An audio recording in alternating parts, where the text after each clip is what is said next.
Selamat datang. Oke, jadi setiap bisnis itu pasti berhadapan sama yang namanya resiko. Nah, hari ini kita bakal bongkar gimana caranya perusahaan-perusahaan hebat itu nggak cuma bertahan, tapi justru bisa menjinakkan resiko buat meraih kesuksesan. Biar kebayang, kita coba bandingin dua pola pikir yang beda banget. Seorang karyawan dan seorang pengusaha. Seringkali perbedaan paling mendasar di antara mereka itu cuma satu hal.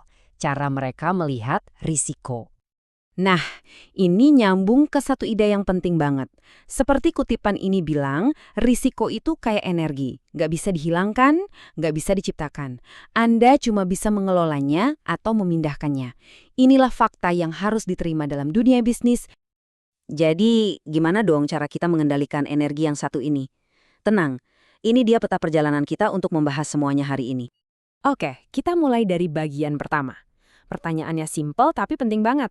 Risiko itu sebenarnya musuh yang harus kita hindari mati-matian, atau jangan-jangan bisa jadi kawan yang kita manfaatkan. Sebelum kita bisa kelola resiko, kita harus sepakat dulu. Apa sih resiko itu? Sederhananya, seperti yang Anda lihat di sini, resiko itu lahir dari ketidakpastian. Ya, sesimpel kemungkinan bahwa hasil akhirnya nanti meleset dari yang kita harapkan.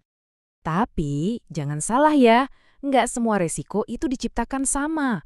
Sekarang kita akan bedah dua wajah utama dari resiko, dua jenis fundamental yang dihadapi oleh setiap bisnis di luar sana. Di satu sisi, ada yang namanya resiko spekulatif. Ini kayak kita meluncurkan produk baru, bisa untung gede, bisa juga rugi. Ada potensi naik, di sisi lain ada resiko murni, contohnya kayak pabrik kebakaran. Di sini sama sekali nggak ada potensi untung, pilihannya cuma rugi atau ya nggak rugi. Oke, kita udah tahu ada dua jenis risiko. Pertanyaan berikutnya, gimana caranya sebuah perusahaan bisa ngurusin dua-duanya sekaligus secara terstruktur dan nggak berantakan? Nah, jawabannya ada di konsep berikutnya. Disinilah muncul jagoannya, Enterprise Risk Management, atau kita singkat aja IRM. Jangan bayangin ini sebagai buku aturan yang tebel dan kaku ya. Anggap aja ini sebuah pendekatan strategis yang menyatu di seluruh bagian perusahaan. Kedengarannya agak kompleks ya. Tenang, kita coba pecah jadi bagian-bagian yang lebih gampang dimengerti. Kita lihat aja langsung kerangka kerja IRM yang paling terkenal. Ini dia, kubus COSORM. Kelihatannya mungkin rumit, tapi ini sebenarnya model visual yang sangat cerdas. Yang paling menarik dari sini adalah gimana kubus ini memecah sebuah ide kompleks jadi 3 dimensi yang jelas. Jadi coba kita lihat 3 dimensi ini. Bagian atas itu menjawab pertanyaan apa sih tujuan perusahaan, bagian depan itu soal bagaimana, langkah-langkah untuk mencapainya, dan bagian samping itu menjawab siapa, menunjukkan bahwa ini berlaku untuk semua orang, dari level paling atas sampai paling bawah. Oke, kerangka kerjanya udah ada, tapi kan itu baru di atas kertas. Gimana cara kita bikin ini benar-benar jalan di sebuah perusahaan? Sekarang kita geser dari teori ke praktek, membangun sistem IRM yang beneran berfungsi. Seperti yang digambarkan di sini, sistem IRM yang kokoh itu ternyata berdiri di atas 2 pilar utama. Adanya infrastruktur yang mendukung dan proses yang jelas. Yuk kita lihat satu persatu. Pilar pertama itu infrastruktur. Ini bukan cuma soal teknologi loh. Ada yang lunak, kayak budaya sadar risiko, dan dukungan dari para bos. Terus ada juga yang keras. Nah, ini baru soal sistem teknologi dan perangkat yang kita pakai. Pilar kedua adalah prosesnya. Ini tuh kayak siklus 3 langkah yang nggak pernah berhenti. Mulai dari perencanaan yang matang, lanjut ke eksekusi yang disiplin, dan diakhiri dengan pengendalian buat evaluasi.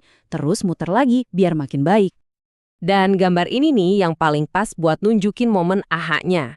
IRM itu bukan tugasnya satu departemen aja. IRM itu lebih kayak kacamata baru yang dipakai semua orang di perusahaan setiap kali mau mengambil keputusan penting.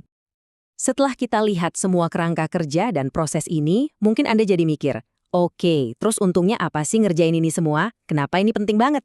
Nah, jawabannya adalah, disinilah keajaibannya terjadi. Risiko berubah jadi peluang.